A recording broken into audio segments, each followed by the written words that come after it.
The massive ships appeared without warning. They emerged from the darkness beyond Neptune, their metal hulls gleaming under the distant sunlight. Earth's deep space monitoring stations detected them first.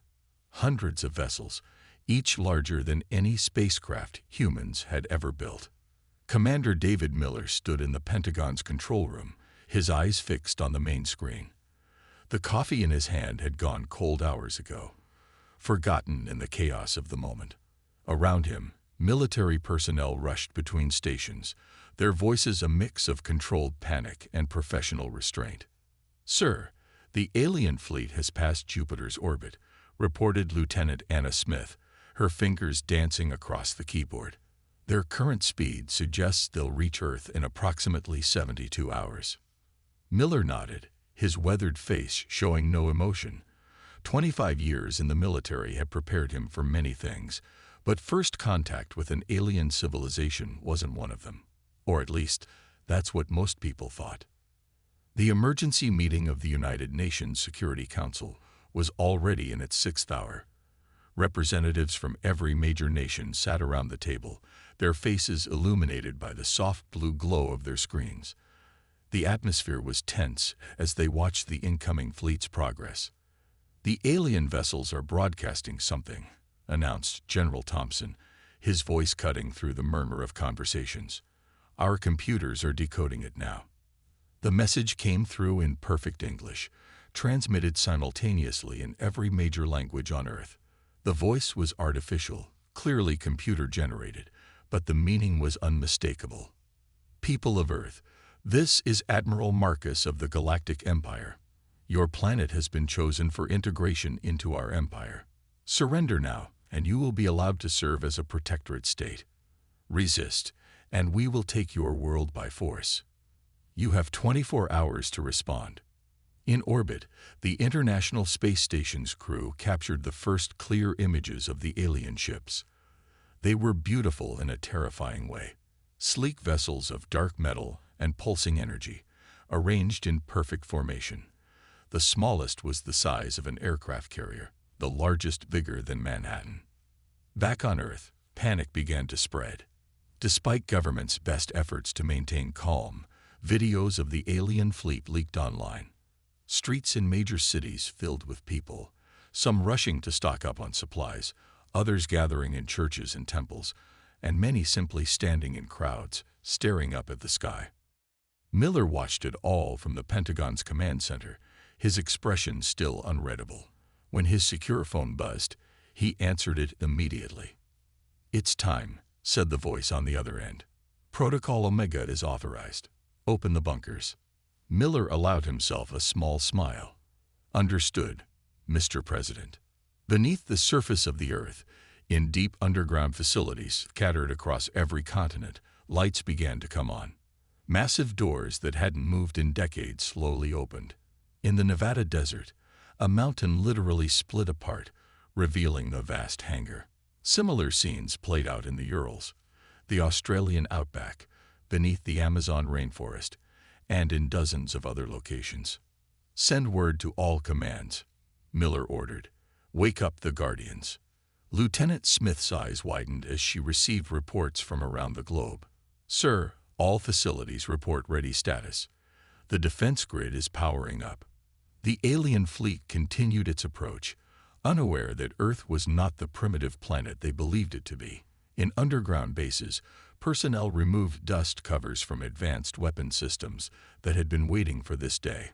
Technology reversed engineered from crashed alien ships over the past 70 years, kept hidden, and improved upon in secret. Miller stepped up to the main communication console. "Patch me through to all commands," he ordered. As green lights indicated worldwide connectivity, he took a deep breath. "This is Commander Miller.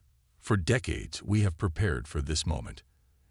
Everything we have built, every secret we have kept, has been for this day. The enemy believes they face a primitive civilization. Let's show them how wrong they are." As his words echoed through secure channels worldwide, ancient engines hummed to life, and long-dormant weapons powered up. Humanity had known this day would come. They had prepared, planned, and waited. The Galactic Empire thought they were about to conquer a helpless world. They were about to learn just how wrong they were. For 70 years, the world's greatest secret had been kept in the dark depths beneath the Earth's surface. Now, as alien ships approached from the void of space, those secrets were finally seeing the light of day.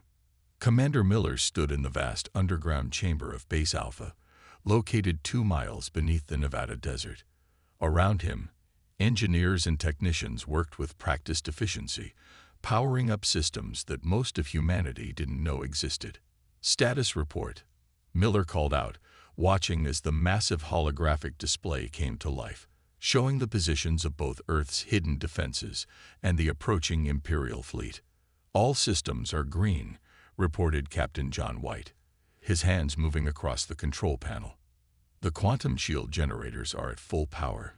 Defense platforms are online. The fleet is ready. The fleet he referred to wasn't the collection of primitive spacecraft the public knew about. Hidden in underground bases and underwater facilities around the world were vessels that would make most science fiction writers jealous.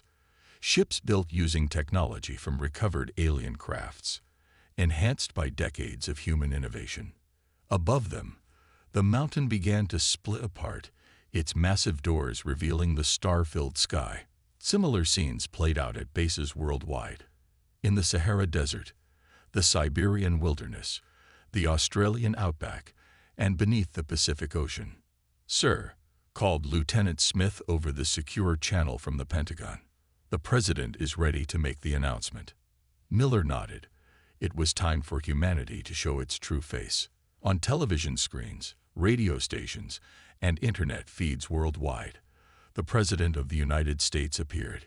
His face was calm, but his eyes held a glint of determination. "My fellow citizens of Earth," he began, "for 7 decades, the governments of our world have kept a secret born in the deserts of Roswell, in the fields of Russia, in the outbacks of Australia. We are not alone in the universe. We have known this since 1947. But more importantly, we have not been defenseless." As he spoke, the first of Earth's hidden ships rose from their underground hangars. They were beautiful machines, sleek and deadly, combining alien technology with human ingenuity.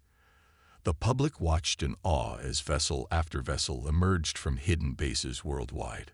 When the first alien ship crashed on our planet, the President continued, "Our nations did something unprecedented.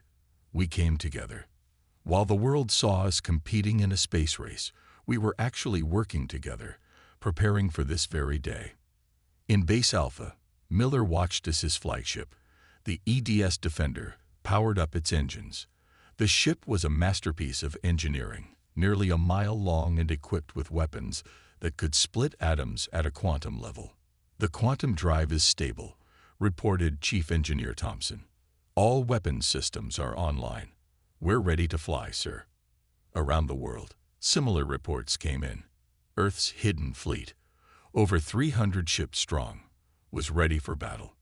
Each vessel represented the pinnacle of human achievement, combined with reversed engineered alien technology. Today, the President's voice continued to echo worldwide. "We face an enemy who thinks we are primitive and defenseless. They believe they can simply come here and take our world. They are wrong." Miller strode towards the boarding ramp of the Defender, his command staff following close behind. As they entered the bridge, the ship's systems hummed to life around them. "All ships, report in," Miller commanded, settling into his command chair. One by one, vessel commanders from around the world confirmed their readiness. Humanity's secret fleet was preparing for its first real battle. To the approaching Imperial fleet, the President's voice grew stern. "We have a message for you. Earth is not defenseless. Earth is not primitive. Earth is not yours to take." As if to emphasize his words, the quantum shields flickered to life around the planet, a shimmering barrier of energy that would stop any unauthorized entry into Earth's atmosphere. In the command center of his flagship, Miller allowed himself a small smile. The Empire thought they were dealing with a primitive species that would easily surrender. Instead, they were about to face humanity at its finest, innovative, determined, and more than ready to fight back. The Earth's hidden fleet hung in perfect formation above the atmosphere. 300 ships of human design, enhanced with recovered alien technology. Commander Miller stood on the bridge of the EDS Defender, watching as the holographic display showed the Imperial fleet's continuing approach. "All ships report combat ready," Captain White announced from his station. "Quantum shields are at maximum power. Weapon systems are primed." Miller nodded, his expression grave. Despite their preparations, he hoped to avoid unnecessary bloodshed. "Begin recording our message to the Imperial fleet." The bridge crew worked silently as Miller stepped onto the designated transmission area. The advanced cameras would project his image to every Imperial ship, making sure they understood exactly who they were dealing with. "Attention Imperial fleet," Miller began, his voice calm but firm. "This is Commander David Miller of Earth's Defense Force. We have received your demand for surrender. Now we will give you our response."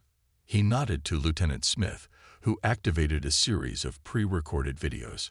On every Imperial ship's viewing screen, footage began to play, showing Earth's true military capabilities. "What you are watching is just a fraction of our defensive capabilities. The quantum shields surrounding our planet can withstand the impact of a small moon. Our weapons can disrupt matter at the subatomic level. Our ships are equipped with technology that matches or exceeds your own." The footage showed test footage of Earth's quantum weapons vaporizing asteroids, shield systems deflecting massive impacts, and ships performing maneuvers that seemed to defy physics. "For 70 years, we have prepared for this moment. Every alien craft that crashed on our world, every piece of technology we recovered, we studied them all. We improved upon them. We made them our own." In the Imperial Fleet's command ship, Admiral Marcus watched the transmission with growing concern. His sensors confirmed what he was seeing. The primitive planet he'd come to conquer had somehow managed to create a military force that rivaled his own. "We do not wish for war," Miller continued. "We have no desire to join your empire, but we are willing to establish peaceful relations as equals. However, if you force this conflict, you should know that we will defend ourselves with everything we have." The bridge crew of the Defender watched as their commander delivered humanity's ultimatum. "The fate of Earth might depend on the next few minutes. You have 24 hours to withdraw your fleet from our solar system," Miller stated firmly. "If you choose to attack, we will respond with full force. This is not a negotiation. This is not a bluff. This is your one and only warning." To emphasize his point, Earth's fleet began powering up their weapon systems. The energy readings were off the charts, clearly visible to the Imperial fleet's sensors. "One more thing," Miller added, his voice taking on an edge of steel. "To demonstrate that we are serious, we will now give you a small demonstration." He nodded to Captain White, who pressed a sequence of commands into his console. A single quantum torpedo launched from the Defender, streaking past the Imperial fleet. As it reached a safe distance, it detonated. The explosion was magnificent and terrifying. A sphere of pure energy expanded outward, distorting space itself. When it cleared, a volume of space the size of Earth's moon had been completely wiped clean of all matter. Even the background radiation was gone. "That was at 10% power," Miller said quietly. "We have thousands more, and that's just one weapon in our arsenal. 24 hours, Admiral Marcus. Choose wisely." The transmission ended, leaving the Imperial fleet in stunned silence. On the Defender's bridge, Miller returned to his command chair. "Now we wait," he said, looking at the tactical display. "Either they'll leave, or we'll have to show them exactly what humanity is capable of when pushed into a corner." The countdown began. 24 hours until Earth would either gain a peaceful resolution or face its first interstellar war. But one thing was certain. The Empire now knew that this primitive planet was anything but defenseless. Admiral Marcus paced the bridge of his flagship, the Imperial Sovereign, his face twisted with rage. 23 hours had passed since Earth's warning, and his pride wouldn't let him accept defeat. "These humans dare to threaten us," he snarled, turning to his advisors. "The Empire has conquered 1,000 worlds. We will not be intimidated by primitive beings who've barely left their own atmosphere." Among his advisors stood Robert Wilson, a human collaborator who had secretly contacted the Empire years ago, promising them an easy victory over Earth. Now he stood nervously, knowing his promises were crumbling. "My lord," Wilson spoke carefully, "perhaps we should reconsider. Their technology appears more advanced than we anticipated." "Appears is the key word," Marcus sneered. "It's all tricks and illusions. No planet could advance this quickly. Prepare the fleet for attack." Back on the EDS Defender, Commander Miller watched the Imperial fleet's movements with growing concern. Instead of retreating, the ships were forming attack formations. "1 hour remaining until the deadline," Captain White reported. "The Imperial fleet is charging weapons. They're not backing down, sir." Miller nodded grimly. "They think we're bluffing. Alert all ships, prepare for combat. But hold positions until they make the first move." Across Earth's fleet, crews moved with practiced efficiency.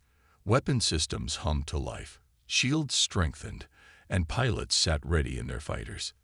Decades of training were about to be put to the test. On the Imperial Sovereign, Admiral Marcus raised his hand. "Begin the attack. Show these humans the true might of the Empire." The Imperial fleet surged forward, thousands of ships moving as one. Their energy weapons charged, missiles armed, and fighters launched. It was an impressive display of military might, one that had conquered countless civilizations before. "Sir," Lieutenant Smith called from her station on the Defender. "They're launching fighters, detecting multiple weapon locks on our fleet."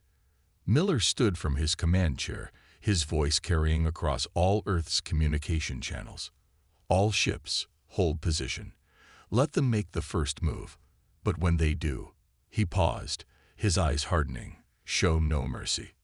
The first Imperial shots streaked across space, a barrage of energy weapons and missiles that would have annihilated any normal planetary defense. They struck Earth's quantum shields and dissipated harmlessly. Admiral Marcus's confident smile faltered as his sensors showed zero damage to Earth's defenses. "Impossible. Increase power to all weapons. Launch everything we have." The Imperial fleet unleashed its full fury. The space between the fleets lit up like a new sun as thousands of weapons fired simultaneously. The quantum shields flickered but held firm. Their attack was ineffective, Captain White reported calmly. "Shields holding at 97% power. No damage to any of our ships." Miller nodded, his face grim. "They've made their choice. All ships, you are cleared to engage. Show them what humanity can do." Earth's fleet moved with deadly precision. Ships that had been hidden for decades revealed their true power. Quantum torpedoes launched, each one creating spheres of nothingness in the Imperial fleet. Advanced fighters engaged their counterparts, showing maneuvers that seemed to defy physics. On the Imperial Sovereign, panic began to spread. "My lord," a sensor operator called out, "we've lost 30 ships in the first wave. Their weapons, they're unlike anything we've ever seen." Admiral Marcus stood frozen, watching as his mighty fleet was systematically torn apart by the very primitives he'd come to conquer. His pride had led them into a trap, and now they would pay the price. "Should we retreat?" Wilson asked quietly, but it was too late. Earth's fleet pressed their advantage, their superior technology and decades of preparation showing in every move they made. The Empire's worst nightmare had come true. They had underestimated their opponent, and now they would face the consequences. The battle had begun, and humanity was proving that they were anything but primitive. Space lit up with explosions as Earth's fleet engaged the Imperial forces. The EDS Defender led the charge, its quantum weapons tearing through the enemy's most advanced shields like paper. Multiple Imperial ships breaking formation. Captain White reported, his fingers dancing across the tactical display. "Their shields can't handle our weapons, sir." Commander Miller watched the battle unfold with calculated precision. Focus fire on their command ships. Don't let them regroup. Launch Operation Thunderstrike. At his command, hidden satellites around Earth's orbit activated. Hundreds of them, disguised as space debris for decades, suddenly came to life. They projected a complex web of energy that began disrupting the Imperial ship's communication systems. Aboard the Imperial Sovereign, chaos reigned. Admiral Marcus shouted orders that never reached his fleet, their communication networks reduced to static. "What's happening?" he demanded, watching helplessly as his carefully planned attack fell apart. "Why can't we coordinate our ships?" The human trader, Wilson, stood pale-faced at the tactical display. "They're using quantum disruption fields, technology that shouldn't exist for centuries. We've severely underestimated them." Earth's fighters swarmed through space, demonstrating maneuvers that defied conventional physics. They used short-range quantum jumps to appear inside the Imperial ship's defense perimeters, launching devastating attacks before vanishing again. "Squad 7, target their engine cores," Miller commanded. "Squad 3 and 4, protect our flanks. Don't let any of their ships near Earth's atmosphere." The battle transformed into a devastating display of Earth's military might. Imperial ships, despite their advanced technology, found themselves outmaneuvered and outgunned. Quantum torpedoes continued creating spheres of nothingness, swallowing entire enemy squadrons. Lieutenant Smith's voice cut through the chaos. "Sir, detecting energy buildup in the Imperial flagship. They're preparing some kind of massive weapon." Miller's eyes narrowed. "Show me." The holographic display zoomed in on the Imperial Sovereign. Its hull was splitting apart, revealing a massive energy cannon, a planet killer capable of destroying entire worlds. "They're desperate," Miller observed. "Target that weapon. All ships, concentrate fire on the Imperial flagship. Don't let them complete that charge up." Earth's fleet responded instantly, their formation shifting to focus on this new threat. The Defender led the charge, its quantum weapons firing in perfect synchronization with the rest of the fleet. Admiral Marcus stood on his bridge, watching the approaching barrage. "Fire the planet killer. Show these primitives the true power of the Empire." But before the weapon could discharge, the combined firepower of Earth's fleet struck. Quantum torpedoes phased through the Imperial shields, striking critical systems. The massive planet killer imploded, taking a significant portion of the flagship with it. "Imperial flagship is crippled," Captain White announced. "Their fleet is in disarray. Sensors show multiple ships attempting to retreat." Miller nodded grimly. "Don't let them escape. If any return to the Empire, they'll come back with a larger force. Activate the quantum net." Hidden generators around the solar system activated, creating a massive field that prevented faster-than-light travel. The Imperial fleet was trapped, their retreat cut off. "This is Commander Miller to all Imperial forces," his voice broadcasted across all channels. "Your flagship is destroyed. Your fleet is in ruins. Surrender now, and we will spare your lives." On the remains of the Imperial Sovereign's bridge, Admiral Marcus stared in disbelief at the devastation around him. His mighty fleet, terror of 1,000 worlds, had been thoroughly defeated by a planet he'd dismissed as primitive. "Sir," Wilson spoke quietly, "we should surrender. We've lost." Marcus slumped in his command chair, watching as more of his ships fell to Earth's superior technology. The battle that was supposed to be a simple conquest had turned into the Empire's greatest defeat. Earth's fleet moved with methodical precision, disabling or destroying any Imperial ship that continued to resist. Humanity had not only survived its first major space battle, it had emerged decisively victorious. The battle had shifted from Earth's orbit to the depths of space. Commander Miller stood on the Defender's bridge, watching as the remaining Imperial ships surrendered one by one. The quantum net still held firm, preventing any escape attempts. "Final count," Captain White reported, his voice reflecting their overwhelming victory. 217 Imperial ships disabled, 342 destroyed. The rest have surrendered. Miller nodded, but his expression remained serious.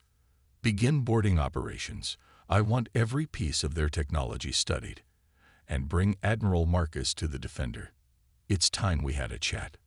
Earth's fleet moved with practiced efficiency, securing Imperial vessels and taking prisoners. The ships they'd hidden for decades proved their worth not just in combat, but in the aftermath as well.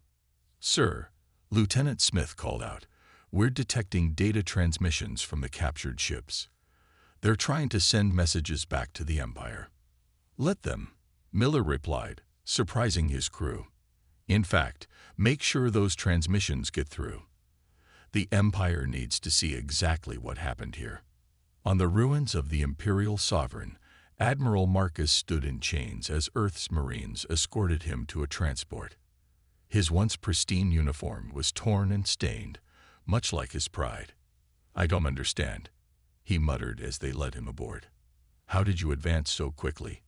How did you hide all this?" The transport carried him to the Defender, where Miller waited in the ship's conference room.